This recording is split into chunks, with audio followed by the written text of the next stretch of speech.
The Ratlines scared Nazis fleeing Europe. The popular story of Nazi hunters like Simon Wiesenthal suggests that every war criminal was eventually caught. But, the numbers say otherwise. Between 1945 and 1950, an estimated 30,000 Nazis and collaborators fled Europe using clandestine escape networks known collectively as the Ratlines. Adolf Eichmann, the architect of the final solution, traveled under the name Ricardo Klement with a Red Cross passport issued in Geneva. The misconception is that these escapes were haphazard. In fact, they were organized, funded, and facilitated by people who, honestly, should have been hunting the fugitives. The most effective Ratline ran straight through the Vatican, operated by an Austrian bishop who believed the West needed Nazi expertise to fight communism.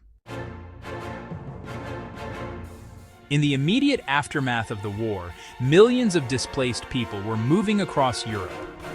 Identifying war criminals among them was like finding needles in a haystack the size of a country. Bishop Alois Hudal, rector of the Pontificio Collegio Teutonico del Camposanto in Rome, began issuing Vatican passports to refugees within weeks of the war's end. The documents were genuine. Hudal worked directly with Vatican officials and the International Red Cross to produce travel papers that no border guard would question. The Church of San Girolamo degli Illyrici became a way station. Fugitives would arrive, stay for a few days or weeks, then move south to the port of Genoa. From Genoa, the route continued by ship to Argentina, Brazil, or Syria, all countries with governments that had either Nazi sympathies or a need for skilled military officers. Argentine President Juan Perón had been monitoring German military technology since 1943. He saw Nazi scientists and officers as assets, not fugitives. Perón's government established a secret immigration program that issued blank Argentine passports to anyone vouched for by certain Catholic officials in Europe. Klaus Barbie, responsible for the deaths of 4,000 French civilians and the torture of Jean Moulin, lived openly in Bolivia under his own name for 30 years. The overlooked fact: Barbie was recruited by U.S. Army Counterintelligence Corps in 1947. He worked for American intelligence in exchange for safe passage. Operation Paperclip, which brought German scientists to America, was legal and public. The intelligence community ran a parallel secret program to recruit Nazi security officials. The Ratlines required money. Some came from the Vatican Bank, which held assets from Croatian and Slovak fascist regimes.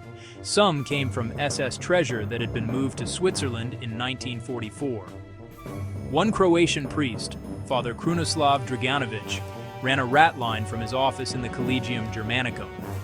He personally arranged passage for over 1,000 Ustasha war criminals. The Draganovic network charged $1,000 per person, roughly $13,000 today, for a complete package: Vatican passport, Red Cross travel document, and steamship ticket to Buenos Aires. The Ratlines did not end because justice caught up. They ended because the Cold War made Nazi expertise less valuable as Western intelligence agencies built their own networks. For every Eichmann captured in 1960, there were dozens like Barbie who lived freely for decades. For every Mengele who died hiding in Brazil, there were hundreds who died in their own beds. In 2025, the Vatican opened its wartime archives to researchers for the first time.